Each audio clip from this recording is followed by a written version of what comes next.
বাংলাদেশের সংখ্যালঘুদের উপর আক্রমণ, বাড়িঘর, দোকান ভাঙচুর, লুটপাট, অগ্নিসংযোগ, মঠ মন্দির ভাঙচুরের ঘটনায় সরব হয়ে আগামী শনিবার সন্ধ্যায় প্রতিবাদ সভা করা হবে। সাংবাদিক সম্মেলন করে এই কথা জানিয়ে সকলকে প্রতিবাদ সভায় আসার আহ্বান জানান বেলোনিয়া ব্লাড মাউথ ক্লাবের কর্মকর্তারা। বৃহস্পতিবার সন্ধ্যা 7:30 নাগাদ ক্লাব গৃহে সাংবাদিক সম্মেলন সংঘটিত হয়।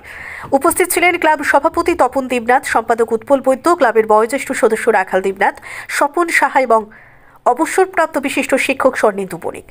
24-এর শারদীয়া দুর্গাপুজোয় মণ্ডপসজ্জায় ব্লাড মাউথ ক্লাব রাজ্যের তথ্য সংস্কৃতি দপ্তরের পক্ষ থেকে শ্রেষ্ঠ মণ্ডপসজ্জায় পুরস্কারে ভূষিত হওয়ার জন্য ক্লাবের পক্ষ থেকে অবসরপ্রাপ্ত বিশিষ্ট শিক্ষক ও ক্লাবের বয়োজ্যেষ্ঠ সদস্য স্বর্ণেন্দু বণিক সকলকে ধন্যবাদ ও শুভেচ্ছা জানান।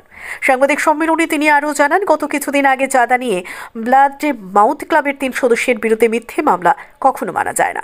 গত 2 বছর ধরে দুর্গাপুজোয় কোনো চাঁদা দেয়নি একটি কোম্পানি। বিভিন্ন ক্লাব কর্তৃপক্ষকে আশ্বাস দেওয়ার পর ঘটনার দিন একটু কথা কাটাকাটি নিয়ে মামলা দায়ের করে 3 সদস্যকে হেনস্থা করা হয়েছে বলে জানান অবসরপ্রাপ্ত বিশিষ্ট শিক্ষক ও ক্লাবের বয়োজ্যেষ্ঠ সদস্য স্বর্ণেন্দু বণিক।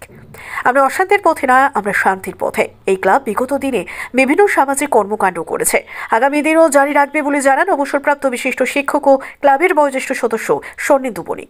সম্মান যে আমরা পেলাম সেটাকে কেন্দ্র করে আমরা আগামী দিন সন্ধ্যার সময় আমাদের ক্লাবের, আমাদের পাড়া প্রতিবেশী এবং সবাইকে আমরা আমন্ত্রণ জানিয়েছি এখানে আসার জন্য। সবাই আনন্দে আমাদের এই পুরস্কার যে পেয়েছি তার আনন্দ সবাইকে আমরা মিলিত হয়ে একসঙ্গে আনন্দ উৎসব করার জন্য আপনারাও আসবেন।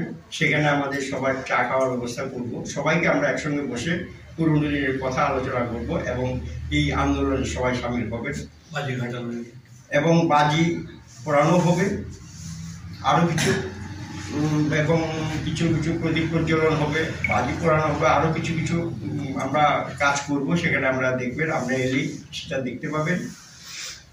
পাশাপাশি আমরা এই ক্লাবের একটা কথা বলতে চাই, কিছুদিন এই পূজাকে কেন্দ্র করে আমাদের দীর্ঘদিন চাঁদা না দেওয়ায় আমরা চাঁদা খুঁজেছিলাম। ওইখানে চাঁদা দেওয়ার জন্য এই ক্লাবের সামনে আমরা ওদেরকে বলেছিলাম কিছু সহায়তা করার জন্য। ওরাও বলছে দেবে, কিন্তু যাই না, ওইখানে একটু কথা কাটাকাটি তেমন কিছু হয় নাই। কিন্তু দেখলাম কি আমরা কিছুক্ষণ পরেই বা ঘন্টা 2 পরেই আমাদের 3 জন সদস্য নামে ওরা একটা এফআইআর করেছে। কী কারণে করলো আমরা এটা বুঝতে পারি না। যাই হোক, আমরা চাই না, আমরা শান্তি সম্প্রীতিতে বিশ্বাসী। আমরা ক্লাবের ইতিহাসে এমন কোনো ঘটনা নাই যে আমরা কারোর প্রতি এভাবে কোনোদিন অন্যায়ভাবে কারোর উপর আক্রমণ করেছি, চাঁদা জুলুম করেছি। এটা কেন হলো আমরা জানি না এসব কেন করলো। যাই হোক, আমরা শান্তি সম্প্রীতিতে বিশ্বাসী। আমরা চাই তারাও আমাদের সঙ্গে যাতে সম্পর্ক বজায় থাকে, আমরাও চেষ্টা করব সেই সম্পর্ক আর যাতে কোনো ক্ষতি না হয়। এই জন্যই আজকে আপনাদের সবাইকে এখানে ডাকা। আমরা চাইব ওই যেই সমস্ত কেস বা যারাই করছে আইনি লড়াই আমরাও করব, সেটা পরের ব্যাপার। কিন্তু তাদের সঙ্গে সম্পর্কের যাতে আমাদের কোনো ব্যাঘাত না ঘটে, সম্পর্কের যাতে অবনতি না ঘটে, সেটা ওনারাও রক্ষা করবেন, আমরাও রক্ষা করব। ওরাও ব্যবসা করুক, আমরা ক্লাব আগে ছিল, এখনো চলবে, আগামী দিনও চলবে। ব্যুরো রিপোর্ট, সত্যের খোঁজে 24 ঘন্টা।